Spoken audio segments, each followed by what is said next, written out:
En aquel tiempo, los sordos oirán las palabras del libro, y los ojos de los ciegos verán en medio de la oscuridad y de las tinieblas.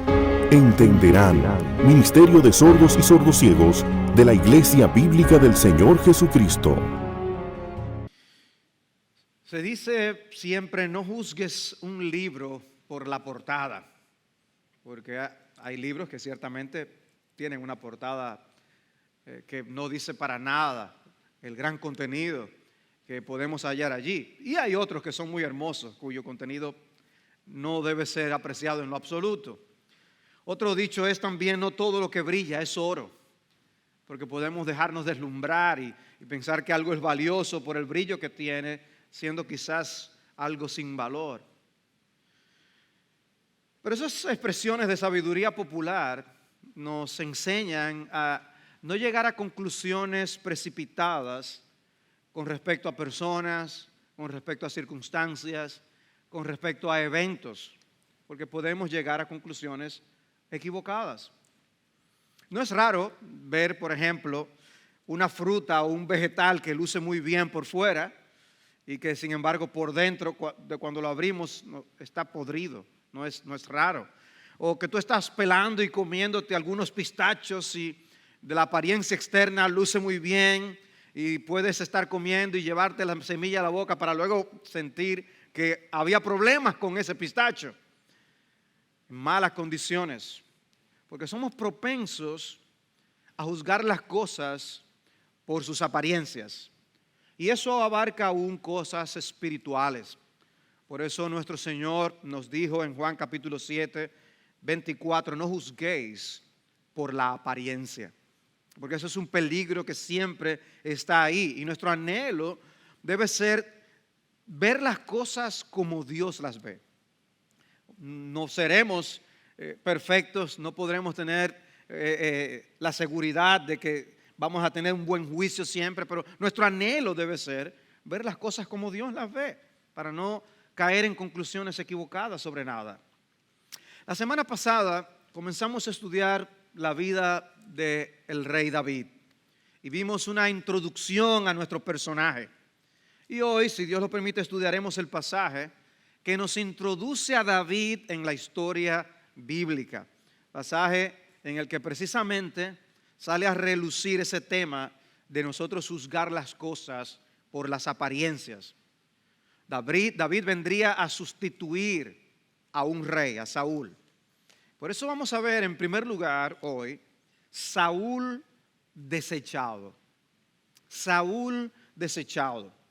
Y en el texto que se leyó, esta parte está en los últimos versículos del capítulo 15, 34, hasta la primera parte del versículo 1 del capítulo 16. Es en esa parte cuando habla de que ya Saúl se sale no de su casa y dice que no ve a Saúl hasta el día de su muerte. Que Samuel lloraba por Saúl, porque Dios se había arrepentido de colocarle allí como rey. Pero permítanme explicar esa sección a la luz del capítulo 15. No entraré ahora mismo al capítulo 16. Realmente tenemos dos ocasiones en 1 de Samuel en que se expresa que Saúl había sido desechado. Ese primer rey de Israel. Es en el capítulo 13 y en el capítulo 15. Y en ambas ocasiones se menciona a David, aunque sin nombre, como quien vendría a ser el sustituto del rey Saúl. En el capítulo 13 es aquella ocasión en que Saúl se desesperó porque Samuel no llegaba y él mismo decidió ofrecer sacrificios ante el pueblo. Dice en 1 de Samuel 13:10, y sucedió que tan pronto como terminó de ofrecer el holocausto, he aquí que Samuel vino y Saúl salió a su encuentro para saludarle. Pero Samuel dijo, ¿qué has hecho? Y Saúl respondió, como vi que el pueblo se me dispersaba, que tú no llegabas dentro de los días señalados y que los filisteos estaban reunidos en Micmas, me dije, ahora los filisteos descenderán contra mí en Gilgal y no he implorado el favor del Señor. Así que me vi forzado y ofrecí el holocausto. Samuel lo encontró, como decimos, con las manos en la masa. Él había cometido una violación de los principios de la ley de Dios. Y es como si Samuel estuviera diciendo, ¿qué es lo que está pasando aquí? Y observen cómo Saúl manifiesta lo experto que él es en dar excusas. Y lo que él hizo fue mencionar que el pueblo se le iba a ir y que él que tenía que hacer algo. Pero la razón más importante que él da es que él quería implorar el favor del Señor. Y él no tenía otra opción que ofrecer el holocausto. Ahora, eso era lo que pensaba Saúl. El Señor pensaba otra cosa. Y dice en el versículo 13 de 1 de Samuel 13, y Samuel dijo a Saúl, has obrado neciamente, no has guardado el mandamiento que el Señor tu Dios te ordenó. Pues ahora el Señor hubiera establecido tu reino sobre Israel para siempre, pero ahora tu reino no perdurará. El Señor ha buscado para sí un hombre conforme a su corazón. Y el Señor le ha designado como príncipe sobre su pueblo porque tú no guardaste lo que el Señor te ordenó. A los ojos de Saúl, lo que él había hecho estaba bien. Y quizás aún a los ojos del pueblo también estaba bien. Las personas no querían dar un viaje en balde a este lugar. Así que Saúl ofrecía el holocausto y así se aprovechaba el tiempo. Él estaba dando la apariencia de que realmente él quería buscar a Dios. Pero hermanos, no se trata de apariencias, sino de lo que Dios piensa. Su acción había sido la desobediencia de un necio. Y eso fue lo que le dijo el Señor a través de Samuel. Ya Dios había determinado quitarle el reino y darlo a un hombre conforme a su corazón. No menciona a David por nombre, pero el texto da la razón, porque tú no guardaste lo que el Señor te ordenó. Que de paso empieza a darnos pinceladas del carácter que tendría el hombre que vendría después de Saúl. Y ya aquí nosotros podemos empezar a notar un gran contraste que el autor de 1 de Samuel quiere hacernos ver entre Saúl y David. La diferencia no era que David era perfecto, estaba muy lejos de serlo, pero era alguien con una conciencia que respondía a la voz de Dios. Él pecó gravemente, pero cuando fue reprendido, respondió, admitió y confesó. Y nosotros tenemos el testimonio de los Salmos 32 y 51.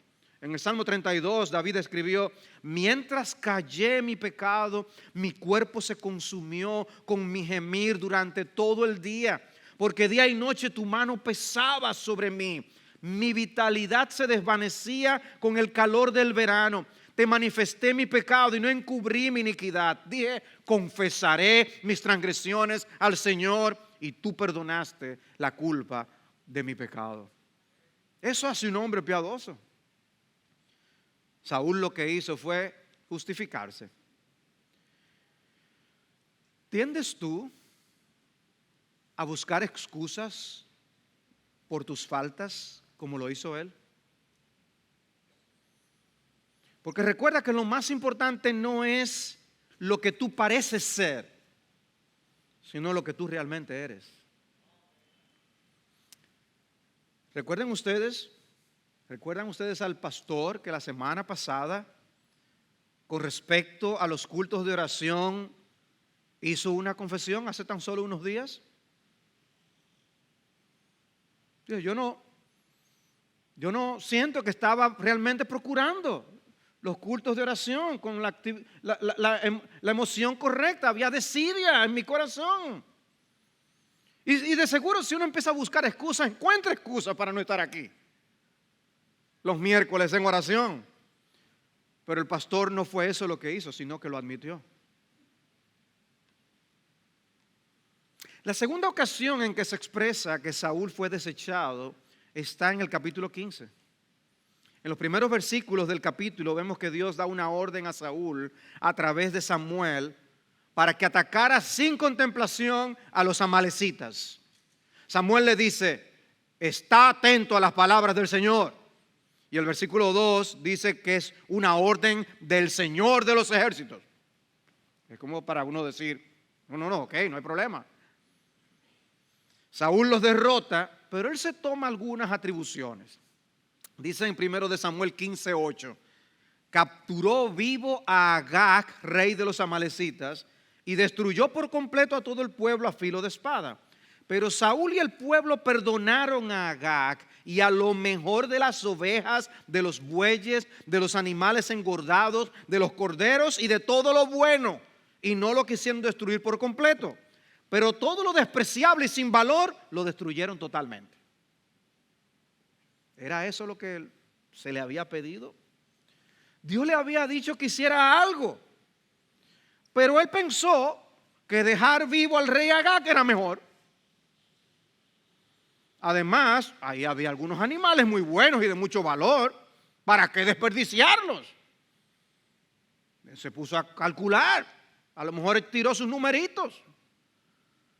O sea que Saúl estaba realmente siendo bueno con Agag. No hay que ser bueno. No es eso lo que Dios quiere, que nosotros seamos buenos.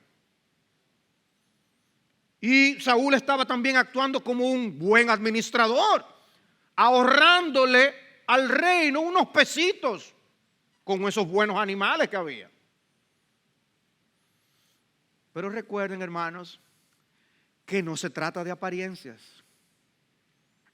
El problema de Saúl es que Dios no le pidió que pensara si había una manera mejor de hacer lo que se le pidió. El deber de Saúl era obedecer. Hermanos, la realidad es que Saúl no está solo en esa actitud. Somos expertos buscándole la vuelta a cosas que están explícitamente expresadas en la palabra de Dios. Eso sucede con los trabajos. A los empleados se les puede permitir cierto margen de acción en el cumplimiento de sus deberes, eso es normal. Pero si el jefe le pide algo en particular y a ti se te ocurre una idea brillante pero que cambia bastante el asunto, pregunta primero y no actúes como si tú te gobernaras. También sucede mucho con los niños. Pero y yo no te pedí que hicieras tal cosa. Lo que pasó fue que fulanito. Expertos buscando las excusas. Y el muchacho termina haciendo una cosa completamente diferente. Y a veces las intenciones son buenas. Pero Dios quiere que seamos hijos obedientes. Hay una frase que a mí me da pánico cuando yo la escucho. Cuando estamos en consejería y la persona dice: yo sé que Dios dice tal cosa, pero ya uno tiene que prepararse para lo que viene. Los peros de Saúl no fueron aceptados por el Señor. Dice en 1 Samuel 15:10: me pesa haber hecho rey a Saúl, porque ha dejado de seguirme y no ha cumplido mis mandamientos. Y dice el texto allí que cuando Samuel oyó eso, se conmovió. El capítulo 15 es muy dramático. Mientras por un lado el texto nos deja ver algo del corazón de Dios, de cómo se sentía ante las actuaciones de Saúl, por el otro lado tenemos cómo Saúl se seguía viendo a sí mismo. ¿Saben lo que él les dijo? En el versículo 13 dice: Samuel, bendito sea del Señor que llegaste. He cumplido el mandamiento del Señor. Nosotros decimos: qué cachaza. Pero hermanos, qué peligro, ¿eh? Qué fácilmente nos exoneramos de culpa. Cuán compasivos somos con nosotros mismos. Mientras había pesar en el corazón de Dios, el de Saúl estaba de fiesta. Oh, pero yo no veo ningún problema. ¿Y cuál es el problema? De repente, se empieza a escuchar el sonido de los animales. Todos los animales. Dice, Samuel dijo, ¿y qué es este balido de ovejas en mis oídos y el mugido de bueyes que oigo? Y Saúl respondió, los han traído de los amalecitas, porque el pueblo perdonó lo mejor de las ovejas y de los bueyes para sacrificar al Señor. Pero lo demás lo destruimos por completo. A lo mejor él pensaba que decía, oye, bien hecho. Le echa la culpa al pueblo y una vez más, el rey que vivía para guardar las apariencias ofrecía una razón piadosa por la cual hizo lo que hizo. Esos animales eran para sacrificarlos al Señor. Entonces Samuel le comunica a Saúl el mensaje que Dios le mandó. Y lo primero que hizo fue hacerle una pregunta. ¿No es verdad que aunque eras pequeño a tus propios ojos, fuiste nombrado jefe de las tribus de Israel y el Señor te ungió como rey sobre Israel en el versículo 17? Mira cómo tú te veías antes. En otras palabras, el Señor estaba diciendo, ahora tú te estás viendo demasiado grande ante tus propios ojos. Antes te veías pequeño, pero después que te puse rey, te has enorgullecido, Saúl. Y lo segundo que le dice fue que él había recibido una orden muy clara. Dice el versículo 18, el Señor te envió a una misión, ve y destruye por completo a los pecadores, los amalecitas, y lucha contra ellos hasta que sean exterminados. ¿Por qué pues no obedeciste la voz del Señor, sino que te lanzaste sobre el botín e hiciste lo malo ante los ojos del Señor? ¿Aceptó Dios la excusa de Saúl? No. Hermanos, nosotros nos excusamos y nos defendemos con facilidad, pero no creamos que eso de una vez convence al Señor. Ok, está bien.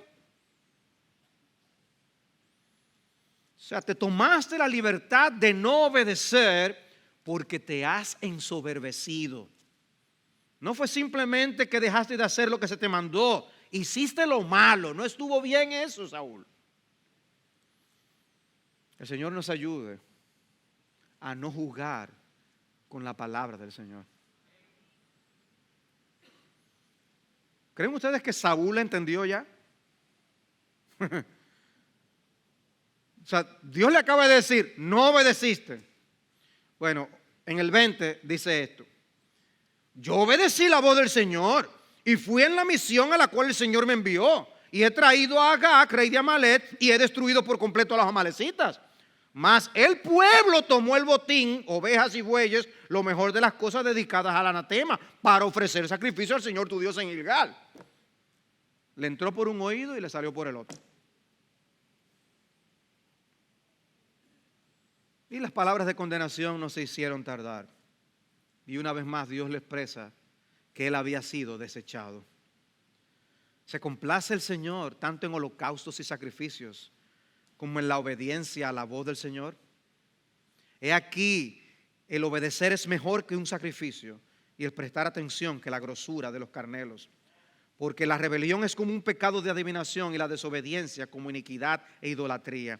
Por cuanto has desechado la palabra del Señor, Él también te ha desechado para que no seas rey.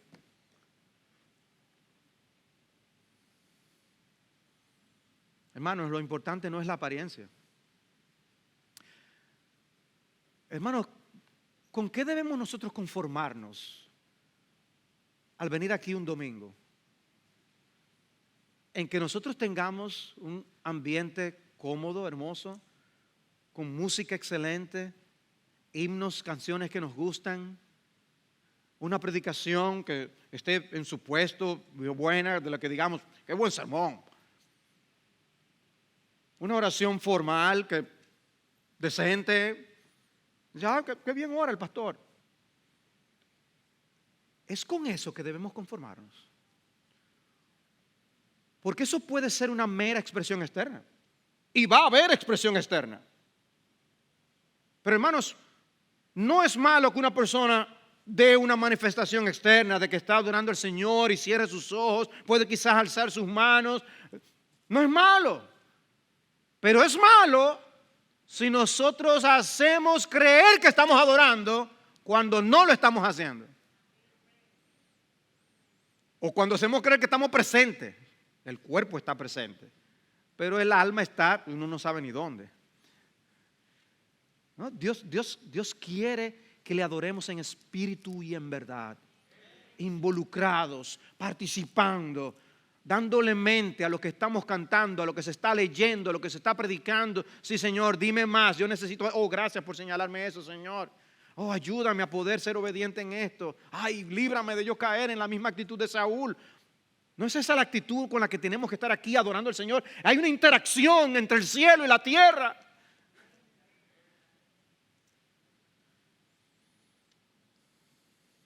Saúl pide que le perdonen. Te ruego que perdones mi pecado y vuelvas conmigo para que adore al Señor.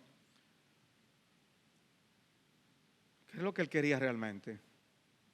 Quedar bien ante el pueblo. Pero Samuel respondió a Saúl: no volveré contigo, porque has desechado la palabra del Señor, y el Señor te ha desechado para que no seas rey sobre Israel. Cuando Samuel se volvía para irse, Saúl se asió del borde de su manto y este se rasgó. Y entonces Samuel le dijo: hoy el Señor ha arrancado de ti el reino de Israel y lo ha dado a un prójimo tuyo que es mejor que tú. Y vuelve a mencionar al rey David, a un prójimo que es mejor que tú. David mencionado veladamente como un prójimo de Saúl. Pero ven ustedes el contraste que una vez más el autor está sacando aquí entre Saúl y David. Saúl es así, pero Dios levantará a uno mejor.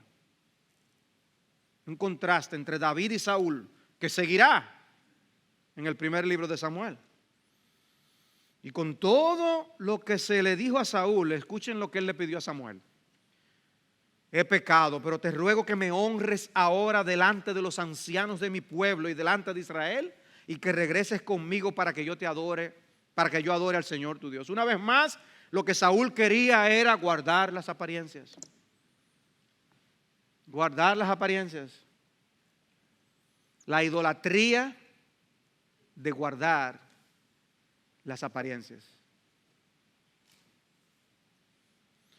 Samuel se despidió de Saúl para no volver a verlo otra vez. Y de ahí en adelante, lo de Saúl era una caída libre a toda velocidad, empeorando cada vez más las cosas. Samuel por eso lamentó y lloró mucho lo que había sucedido con Saúl. Lloró mucho, dice el texto. ¿Cuáles son las cosas que nos hacen llorar a nosotros?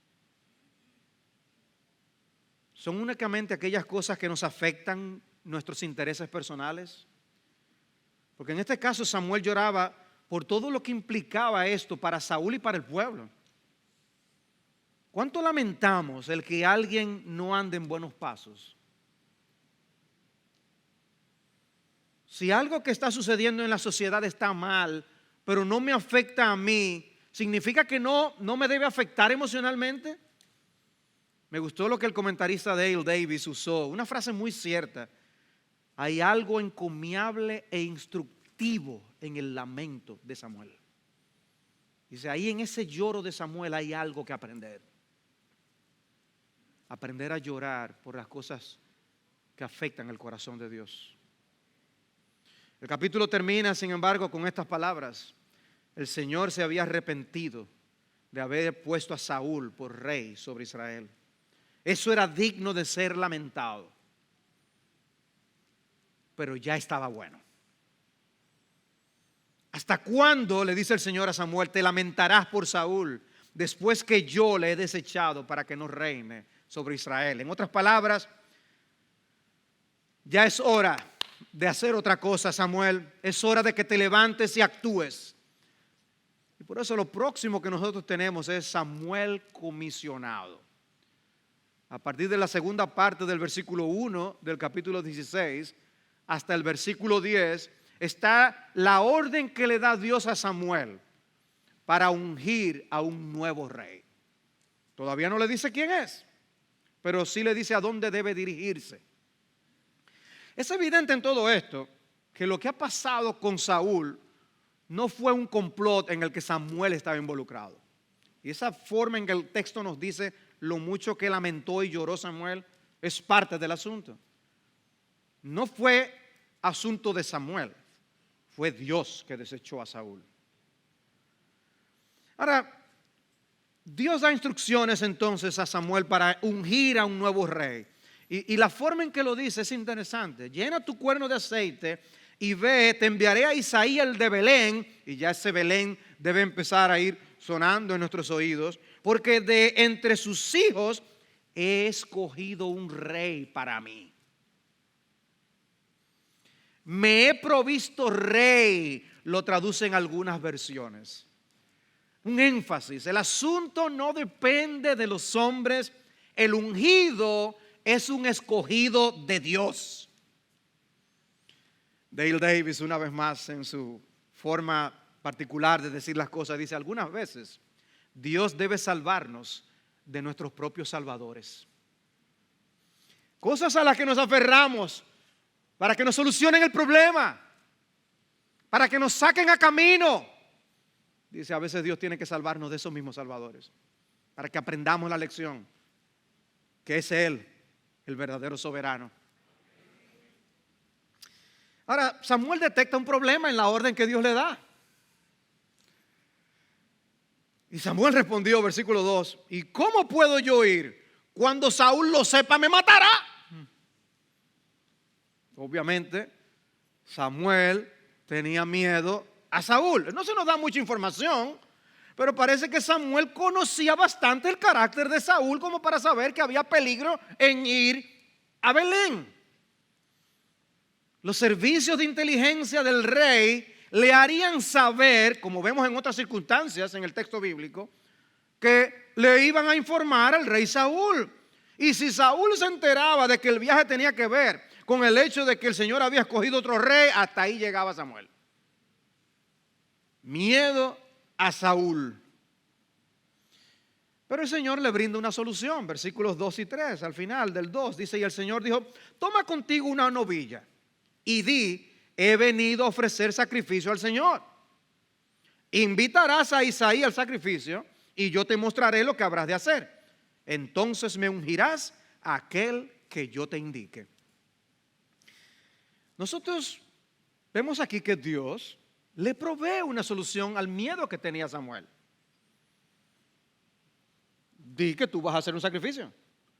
Ahora, Dios no le está diciendo, di que tú vas a hacer un sacrificio y no lo hagas, nada más di. No, él fue y hizo el sacrificio. Hermanos, nosotros no estamos obligados siempre a decir todo lo que sabemos si alguien nos pregunta.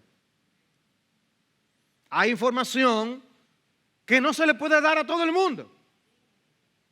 Hay veces que si tú quieres que todo el mundo se entere, entonces se lo dice al chismoso del barrio. Pero el Señor nos manda a ser inocentes como palomas, no ingenuos. Y hay cosas que no se hay que decírselas a todo el mundo, ni porque alguien nos lo pregunte. Hay gente que busca información que no tiene que estar buscando. Pero en el caso de Saúl y con el tipo de actitud que él asumía, es que había una vida que podía estar en riesgo y quizás más. Y Dios le está brindando una solución. No es mintiendo, es no diciendo toda la información. Ahora, quiero aclarar aquí algo importante. Y es que hay situaciones en que lo correcto no es ocultar información para evitar un problema. Si estamos hablando, por ejemplo, bajo juramento, en una corte, ocultar información no es correcto. Hay información crucial para la determinación de si alguien es inocente o culpable. Si un papá está cuestionando a uno de sus hijos por algo que sucedió, ocultar información necesaria está mal. Resulta que hay dos de los muchachos discutiendo y el padre viene y está tratando de mediar entre ambos. ¿Qué fue lo que ocurrió? Dime. No. Y resulta que una de las cosas que uno dice compromete al otro habiendo sido inocente. Si ese muchacho oculta la información del papá para simplemente evitar un problema, eso no es lo que Dios está haciendo aquí.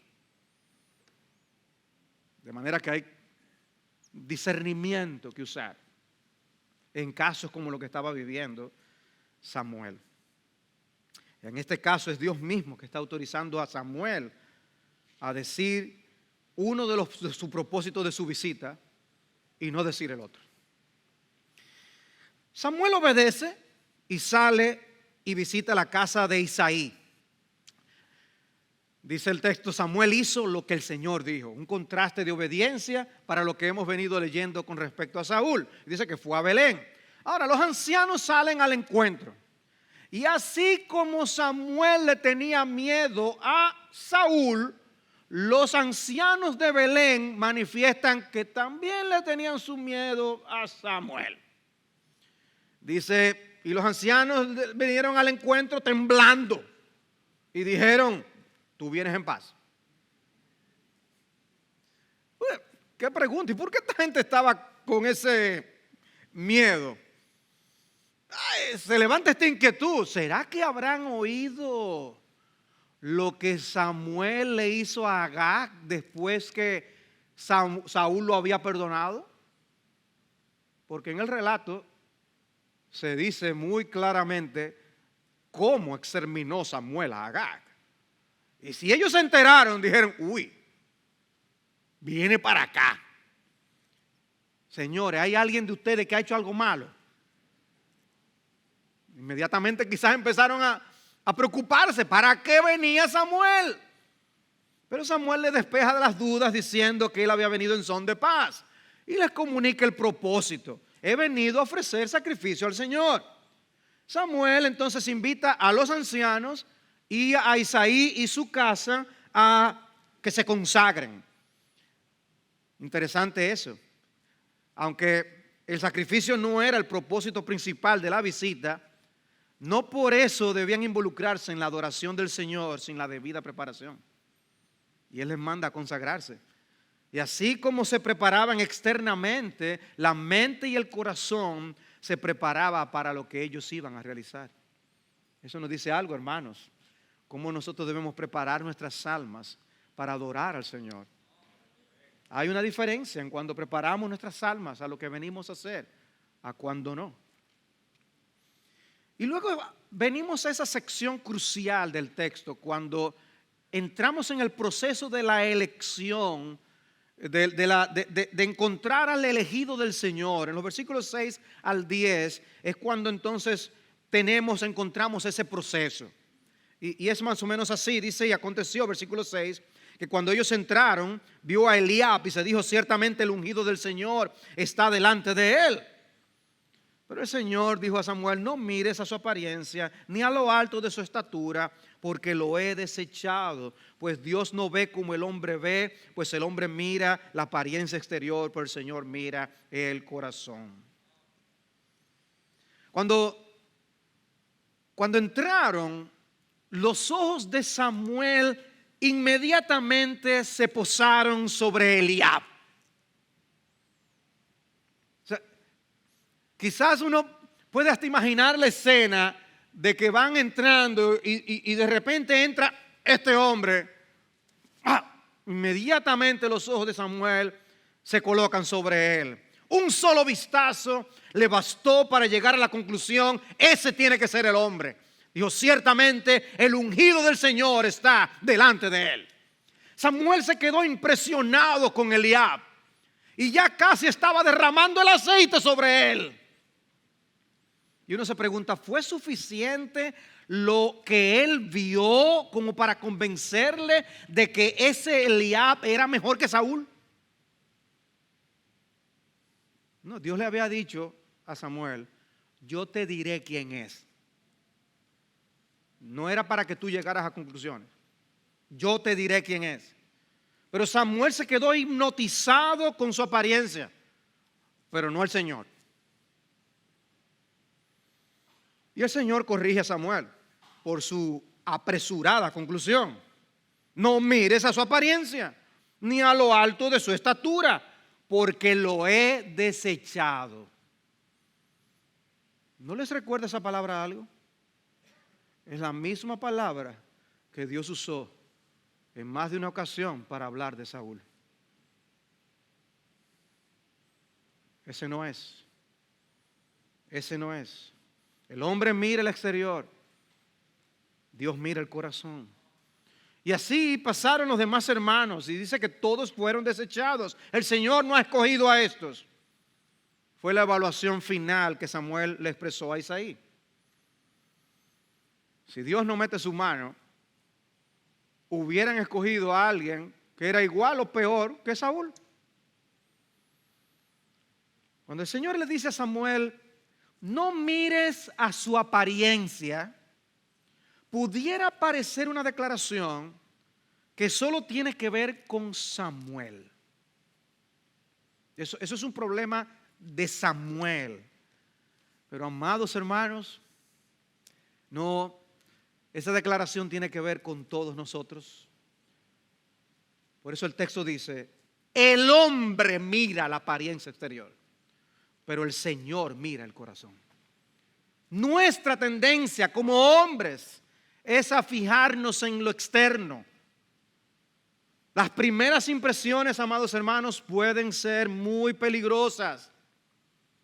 Vemos algo y nos convencemos simplemente por el cascarón, la envoltura. Dios quiere que nosotros aprendamos a buscar cómo es en el interior. Y eso aplica para todo. Aplica para los solteros.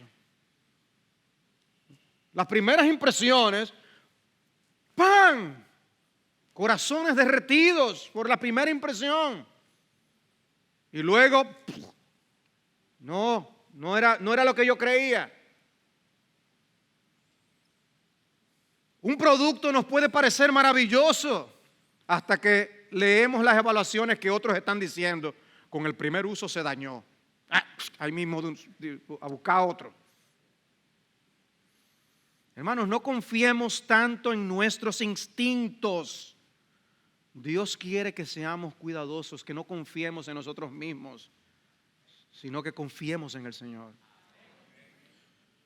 Y como hemos estado diciendo, no se trata de apariencias. ¿De qué se trata entonces? Si no se trata de apariencias, ¿de qué se trata entonces? Hermanos, se trata del carácter. Se trata del corazón. Se trata de lo que somos interiormente y que saldrá a relucir al exterior de diversas formas. A veces por las palabras, a veces por la conducta, una acción repetitiva, un hábito. El problema es que nosotros tenemos un acceso limitado al corazón. Podemos ver esos hechos y aprender algo del corazón. Podemos escuchar a una persona y como de la abundancia de la boca habla el corazón, podemos aprender a discernir qué es lo que esa persona tiene en su interior. Nos abren una ventana para conocer algo del corazón, pero solo Dios conoce todos los secretos y las intimidades de todos los hombres.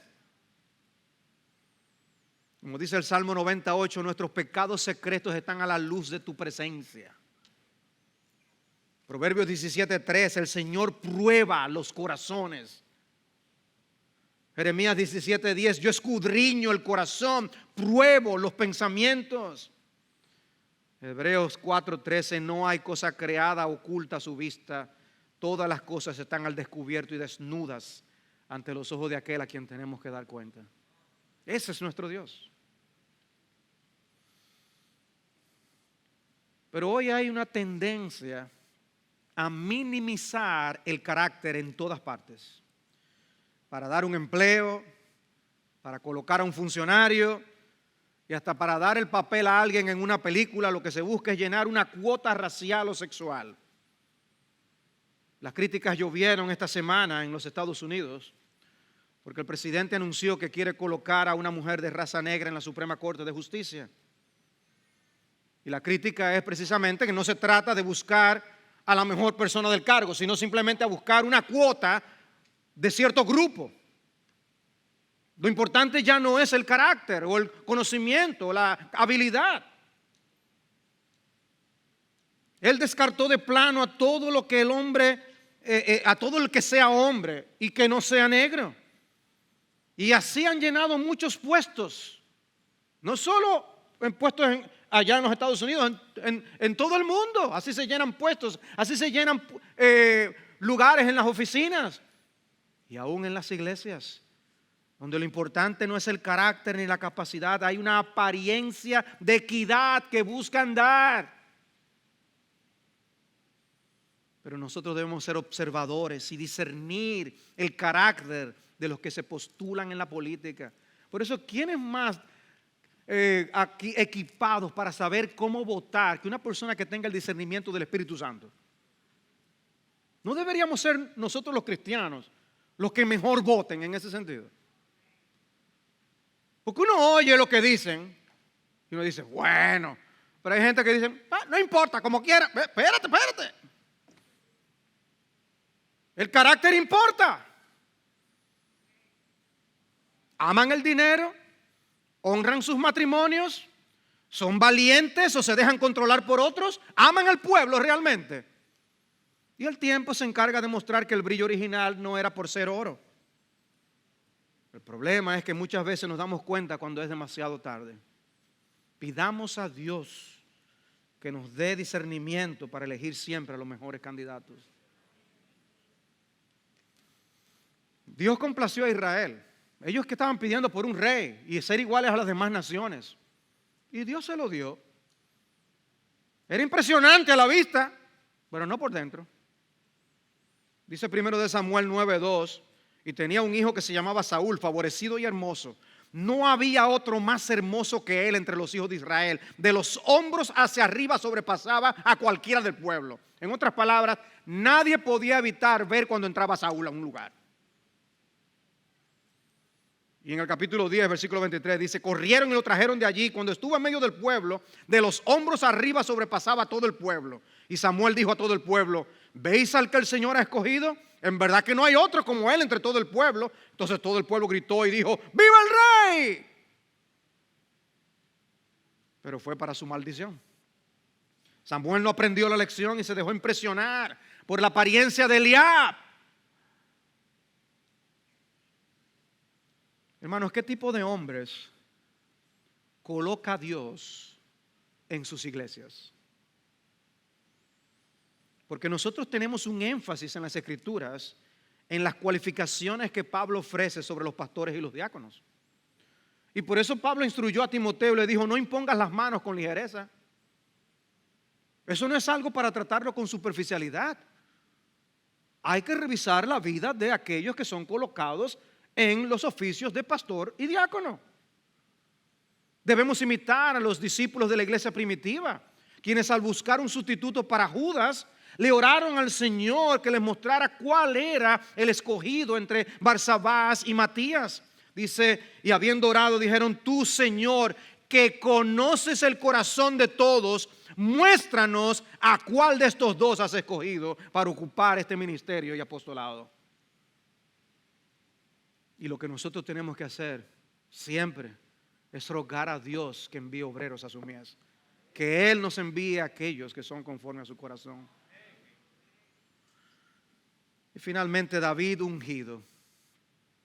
Versículos 11 al 13. Esta escena ocurre rápidamente y nos prepara para lo que viene después. Y si Samuel dijo a Isaí, ¿son estos todos tus hijos? Y él respondió, aún queda el menor que está apacentando las ovejas. Entonces Samuel dijo a Isaí, manda a buscarlo, pues no nos sentaremos a la mesa hasta que él venga acá. Y envió por él y lo hizo entrar. Era rubio, de ojos hermosos, bien parecido. Y el Señor le dijo, levántate, úngele, porque este es. Entonces Samuel tomó el cuerno de aceite y lo ungió en medio de sus hermanos. Y el Espíritu del Señor vino poderosamente sobre David desde aquel día en adelante. Luego Samuel se levantó y se fue a Ramá. Pero llama la atención esa frase, aún queda el menor que está apacentando las ovejas. ¿Lo habrá dicho Isaí de una manera despectiva? No sabemos la entonación que él utilizó, pero la expresión no parece dar muchas esperanzas. Queda el menor. Quizás no puede recordar la expresión de Juan 1:46. ¿Puede algo bueno salir de Nazaret?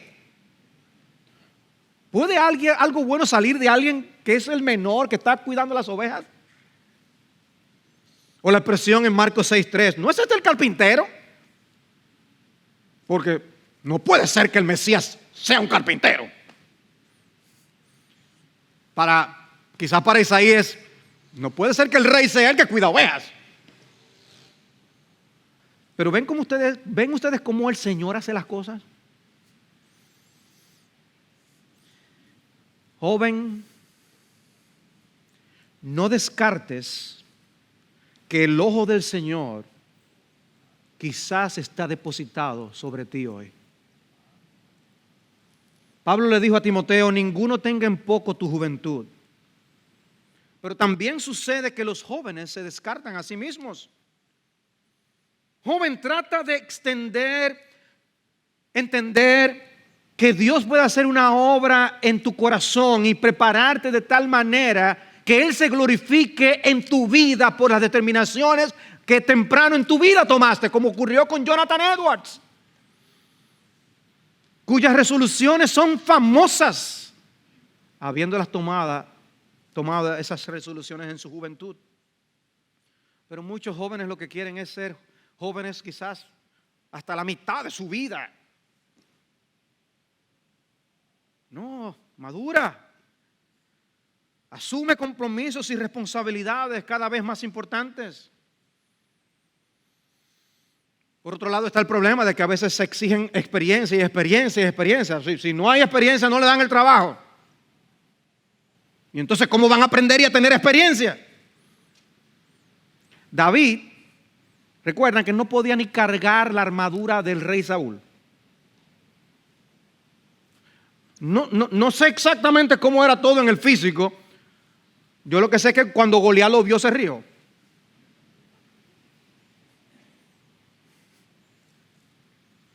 Parece que él no era en ese sentido igual de impresionante como Saúl en su corpulencia. Pero el Señor ya había echado el ojo en su corazón.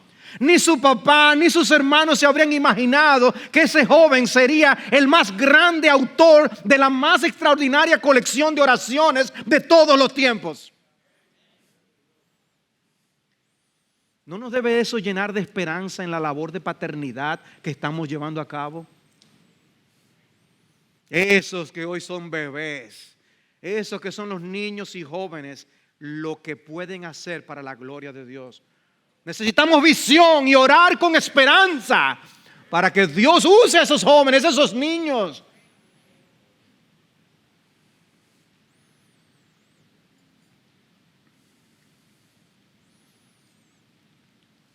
El punto es que Samuel les dijo: hasta que ese no venga no comemos. Me imagino que se apresuraron un poco más por eso. Y el versículo 12 puede ayudarnos a despejar cualquier duda referente a cómo ve Dios la belleza, porque el texto no tiene ningún problema en decir que David era bello y hermoso. Dios no está en contra de la hermosura en sí mismo. El punto es que no debe ser la base para la selección de quienes gobiernan a los pueblos. Y Dios le deja saber a Samuel que ese joven era el hombre. Este es, le dice.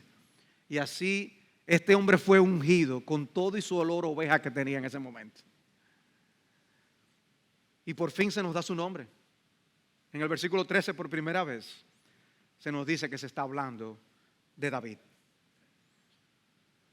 ¿Fue la selección de David como rey un plan B ante el fracaso de Saúl?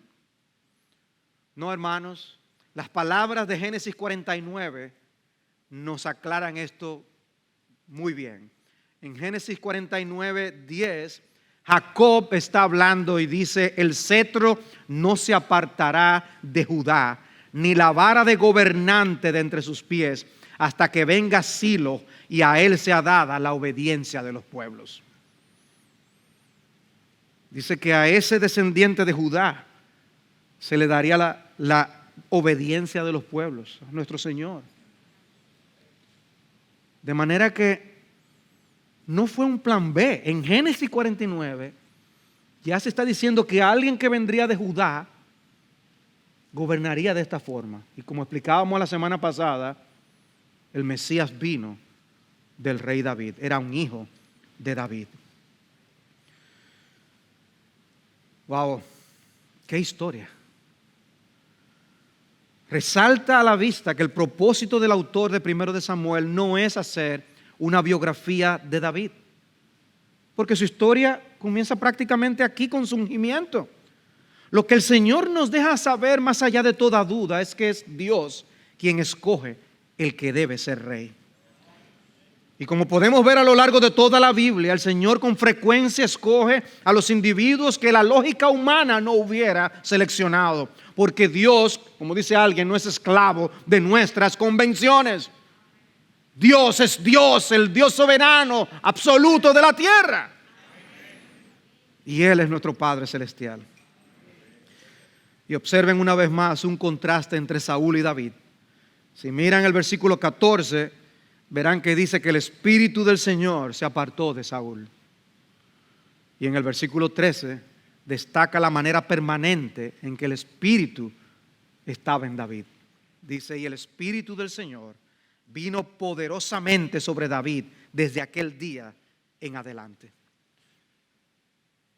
Y ese Espíritu le capacitaría ahora para él esperar hasta el momento en que Dios le señalara para empezar a gobernar en Israel. David fue ungido, pero todavía faltaba mucho para ser rey. Años antes de venir a ser rey, porque Dios tiene maneras muy extrañas de hacernos esperar, como con Abraham. Dios le promete un hijo, pero tiene que esperar 25 años para verlo nacer. Nosotros somos impacientes ante las promesas de Dios. David fue escogido, fue ungido, pero todavía no había sido coronado. ¿Quieren ustedes saber lo que pasó? Tenemos que seguir viniendo para escuchar sobre esta serie, sobre la vida de David.